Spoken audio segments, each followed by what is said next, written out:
Hello, and welcome to the Darby Creek Diaries. I'm Gail Thompson, and I'm so glad you're joining me today. We are going to revisit the 90s. Yes, I was stamping then, and we're going to take foam blocks and stamp several ways. It's fast, it's easy, it's fun, it's cheap. So let's get started. I've got some just buttons here, and there's my 30-year-old foam block and some ink, and that is what I created with it. Now I'm going to use my old blue one, but the new and I'm sure improved version is by Ranger, and it gives you 2 blocks and it's about $5. Um, it's a great deal. If you're ordering other stuff, I'd throw one in the cart. First, we're going to do a positive image off a background stamp. This is Hero Art's Starry Night. All you do is take your heat gun and you get this good and hot. You don't want to melt it, but it's pretty tough. You just want to get it nice and hot and pliable. You only have a half a second to get that flipped. So it's, now. So there you go. You hold it for a couple of minutes and let it cool there just a little bit. Bring it up. I still didn't trust it. And look what happens. Isn't that cool? And when I bought this block, I'll bet it wasn't even $1 back in the 90s. Didn't really use it then, but now I'm just loving it. So just any kind of cardstock, any kind of ink. I'm going to ink it up though with this distress ink, kind of make a evening sky. Now, distress inks are meant to be dabbed on. That's according to Tim Holtz. You don't want to just, you just want to tap, tap, tap, and that gets your ink coverage better. And I just keep it tapping. And you layer down, give the ink a second to absorb, and pull straight up. Isn't that neat? So you're getting a twofer for your stamp. You have a positive and a negative. You wipe it off with a wet cloth and then go again. I decided to use black this time just to do something different. I have no idea why my finger is sticking out like that. I don't know why I do that. We're going to make another print. And there we go. So easy. But that's not the best part. Wiping this off again. I'm going to spray it. This is just water. Wipe it again. And then take your heat tool and you flatten it all back out and do it all over again. It is really quick to do. And even if you kind of see little marks in there, they don't really show. And that's how fast it was done. Now we're going to go another route. I'm going to use a texture fade, and I'm picking which side I want. And I figure that dark side's probably a little more extreme. So I heated up my pad and I did it again. And boy, this is really, really cool. Look at that. So now you've got the positive of it. And you can ink it up. Now, of course, you could ink the embossing folder as well. But this is just another way to do it. So you have lots and lots of uses. I'm going to pounce on some distress ink.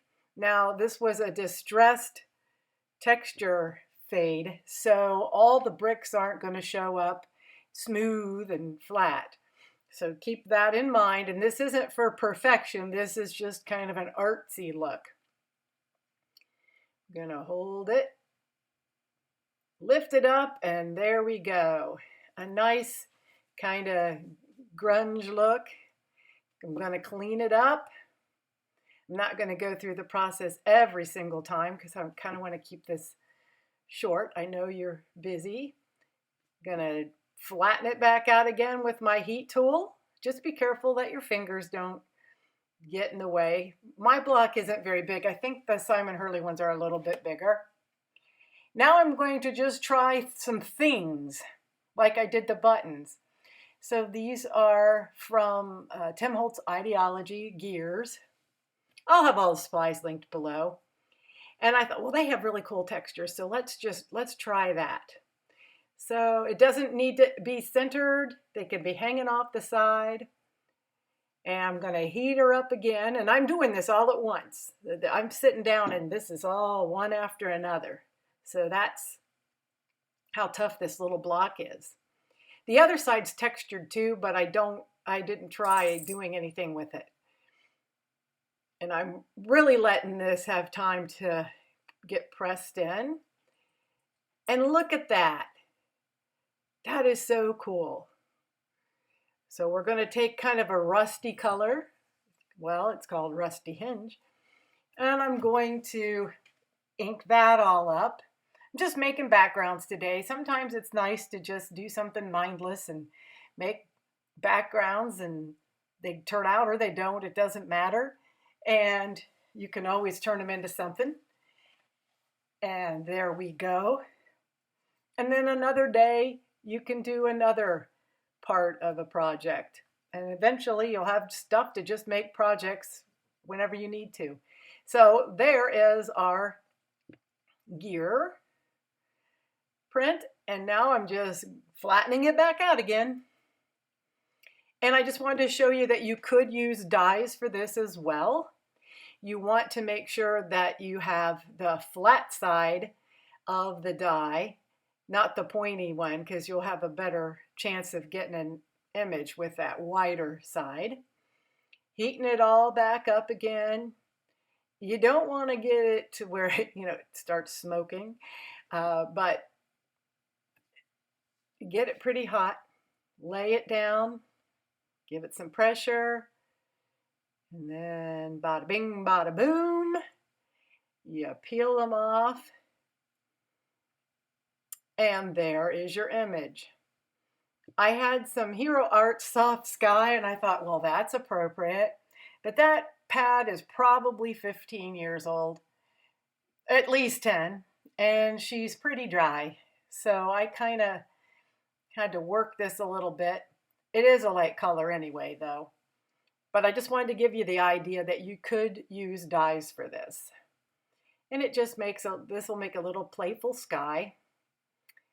And there we are. Isn't that fun? So these are the backgrounds we made today, and I didn't want to make cards out of all of them because that would take forever. So I did make one card, and it is a little snowman. These are this and the centimeter from Hero Arts, an old kit that sold out right away, and that's their frame. I added some glitter paper for snow. I added some little bubble baths by Trinity Stamps to make just little snowflakes, and put a frame on it, mounted it, and that was all I did. So easy, fun, and a really quick project. I hope you enjoyed this tutorial, that you'll consider subscribing, come back and see me, tell your friends, and follow me on social media. Here are some videos I think you'd be interested in. Until next time, bye-bye.